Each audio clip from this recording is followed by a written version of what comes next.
I'm Fredrick Odinga. I work for Anglican Development Services in Kenya, and Anglican Development Services is the development arm of the Anglican Church, and it serves 40 dioceses in Kenya. We are structured in regional offices that support the different dioceses in Kenya, and together we have 10 regional offices that are linked to regional dioceses, and then Anglican Development Services is at a national level and is supporting the office of the Archbishop. I was quite impressed by the sharing of Bishop Graham, who reminded me of my culture around appreciating the tree. And in my culture, when someone passed on, we used the tree to make the cross.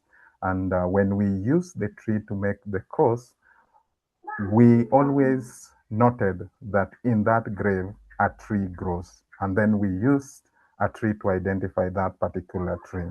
And he also reminded us that when Jesus died for us, he was nailed on the cross.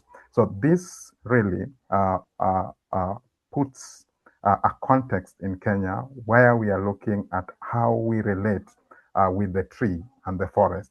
And we do have a mandate which Bishop has ably highlighted in terms of our moral responsibility towards caring for God's creation. We appreciate that this is anchored within our marks of mission as Anglicans globally, and therefore we do have a responsibility to care for creation. In Kenya, how we are promoting tree growing and forest conservation is through a strategy on green Anglican movement. And this is a movement that started in South Africa, then to Central Africa, and then in Kenya, it became the third province to adopt the green Anglican movement.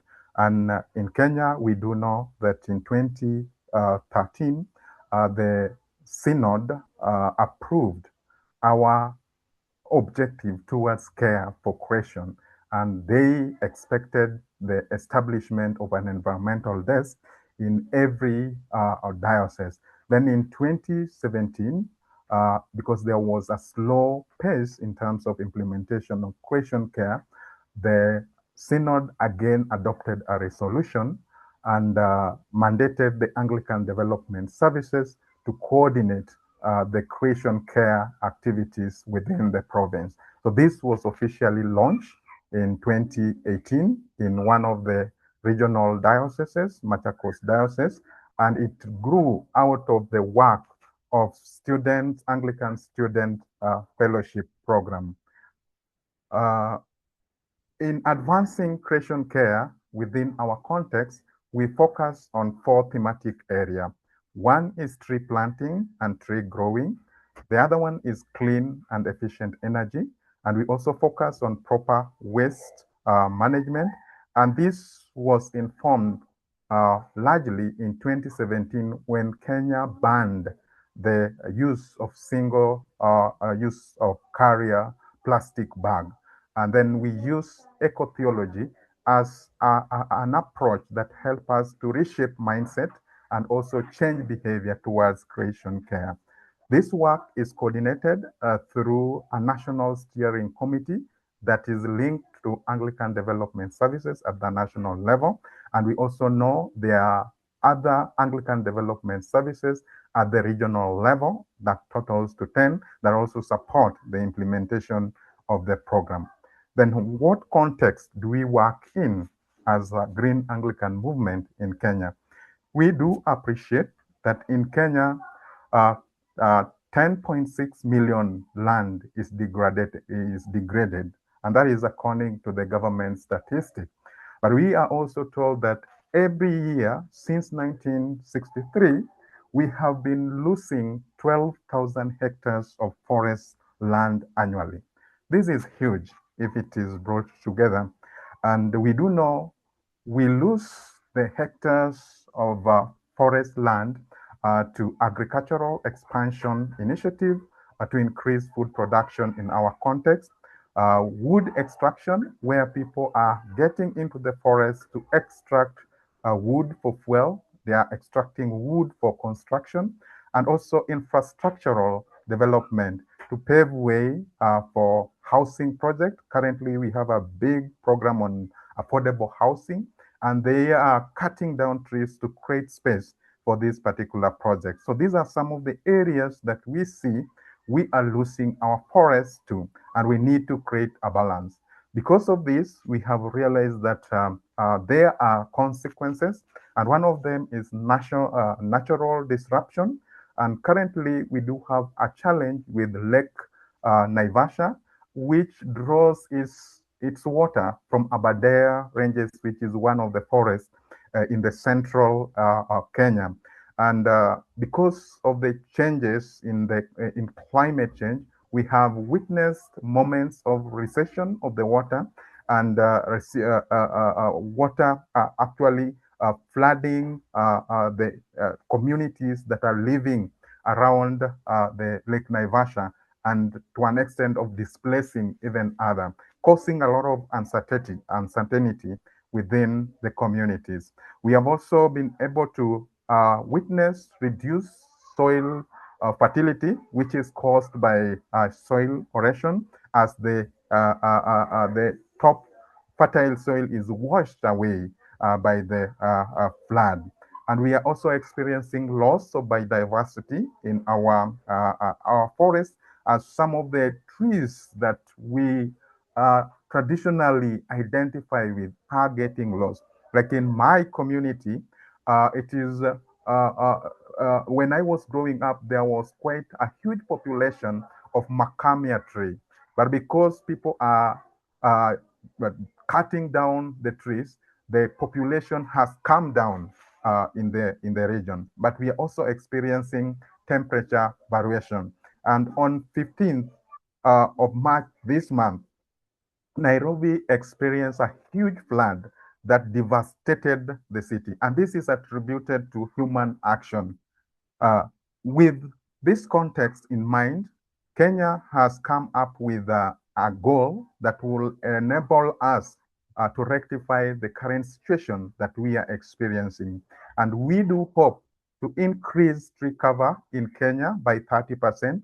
And we hope that when we increase the tree cover to 30%, then we will be able to reclaim the 10.6 million hectares of land that is currently degraded. And we will also be able to reverse the current trend where we are seeing forest land that are lost every year. So Kenya has developed a program, and we aim to plant 15 billion trees by 2032. And this is a presidential directive. And to implement this, the government has put in place a mechanism to help us achieve this. One of the mechanisms that has been put in place is that 10th of October every year has been declared a national holiday. And on this day, people are encouraged to go and plant trees within their communities and also in government gazetted forests. Beyond the national holiday that is created for tree planting, Kenya has also developed a policy, and this policy is supposed to help in advancing tree planting in the country. And this is supposed to be achieved by 2032. The National Landscape and Ecosystem Restoration Strategy is supposed to help us to achieve the 15 billion to reclaim the degraded land. And we do know that Kenya has developed a quota system where different government institutions have been allocated the number of trees that they need to plant. And this needs to happen on an annual basis. And even the citizen, it is expected that each citizen in Kenya plants 30 trees annually to help us achieve this particular target. So that is the context that we are working in. And as we operate in this context, we ask ourselves, what is then the role of the church? Because we do appreciate that we have a moral responsibility towards Christian care.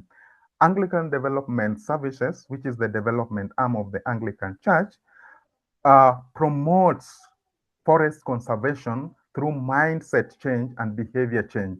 And we do this through an ecotheology training initiative, which we are implementing in partnership with St. Paul's University. And 200 champions have been trained on ecotheology, and they are rallying the community towards mindset change so that they are able to adopt practices that are friendly to forest conservation. As a province, we were alive in terms of how we help the government to achieve its 15 billion trees, and the church committed itself to planting 15 million trees. Currently, we've been able to plant 10 million trees. Our approach towards planting 10 million trees is that we have encouraged Anglican faithful to use the important occasions in their life to plant trees.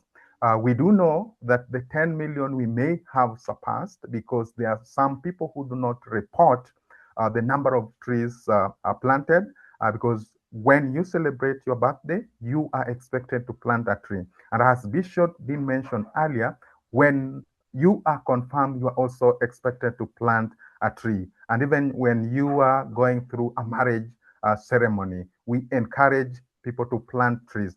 And in the recent past, we are also going back to our tradition where we were planting a tree during the burial ceremony of a loved one.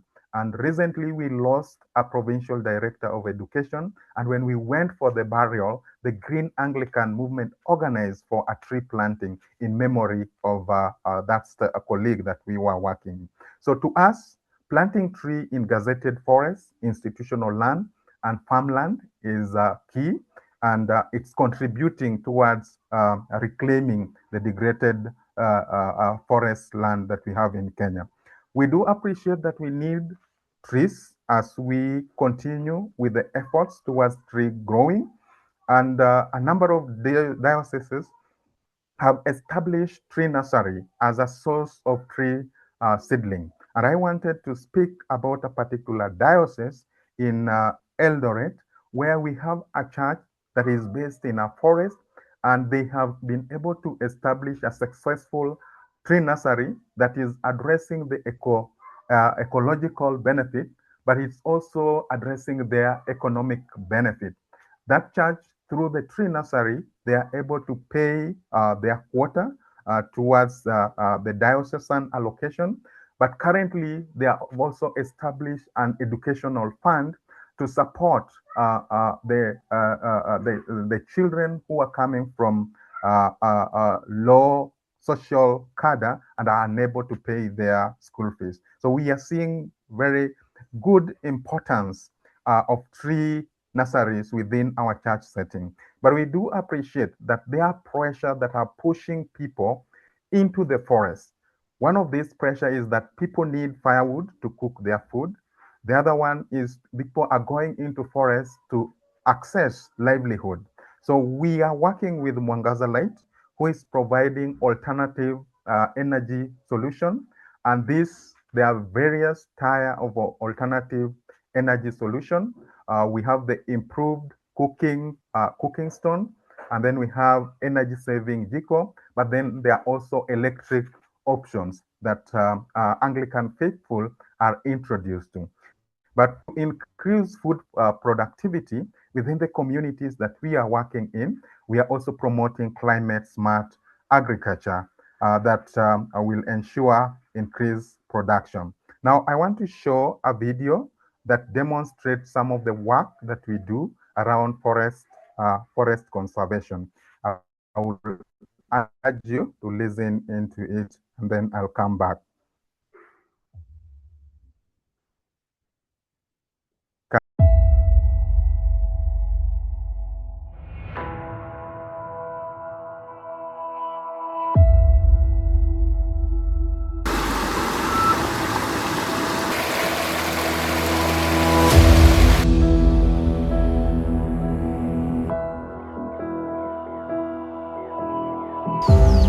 hii mradi, hii shirika ni shirika mzuri. Mimi imenitoa mahali, sababu hapo awali nilikuwa na changamoto mingi sana ya kupata pesa, lakini vile hii mradi ilikuja, naona kama sina shida sana sababu nilikuwa nategemea tu mzee atoke ndio aniletee kila kitu. Makundi ya wale adjacent community ambao wanaishi karibu na msitu imewasaidia sana, sababu na hii vile ADS imesaidia kikundi ya Musha na Kakofa kwa mambo ya seedling, mambo ya fresh seedlings. Sasa kuna vikundi vingine sasa vimeanza zile nasari zao katika kwa mapoma na katika kwa area zingine, ili kwamba badala kwenda karibu na waende wapande miti, wakipata hizo seedlings wanaenda wanapata kwa vijiji, ili mambo ya woodlots wasikuwa tu wanategemea msitu, wapate tena miti ya kuni nyumbani na mambo ya chakula wapate nyumbani, wasitegemea na kwenda kuharibu msitu, sababu hiyo inakuwa threat. Vile mnajua Kakamega Forest imekuwa surrounded na community, ni kama island ambayo iko kwa watu.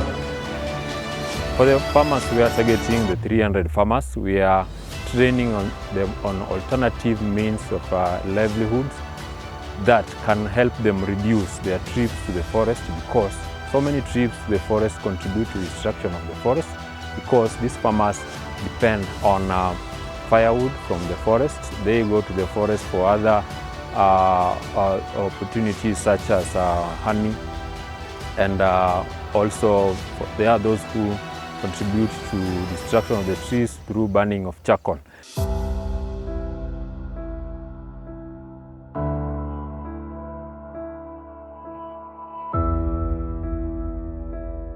Anglican Development Services. We also do have other example within Urban Center, and this we are in partnership with Kenya Forest Service, who have allocated us land in Karura and Gong Forest, and we work with different faithful and churches to go into the forest and plant trees to restore the degraded forested area. We also do have engagement within the coastal region, where we are working with Anglican Development Services. Pwani is an ADS in Pwani in the coastal region that is working with the community to grow mangrove. And this is to support people's livelihood, because we do know that mangrove is critical in terms of promoting aquatic life, particularly the fish that is a food source for the coastal community. But we also appreciate its benefit in terms of carbon sink. So there are ecological benefits that we derive from the practice of growing mangrove within the coastal region. And this is extensively being done within the coastal region through Anglican Development Services, Pwani. As we do forest conservation, we have anchored this into strategic framework. The Anglican Church has a decade strategy and has a focus on wholesome ecology. This year, we are celebrating wholesome ecology. And as we look back in terms of the work we have done on creation care, we will be having a national symposium that is open to participation even to the international community to reflect on the work that we have done. But to implement that church strategy, we have developed a Green Anglican Movement strategy and operationalize it. And this helps us to achieve the objective we want to see around creation care. Asanteni, thank you for listening to me, and I hope we've been able to gain some learning from the presentation I've made. Thank you.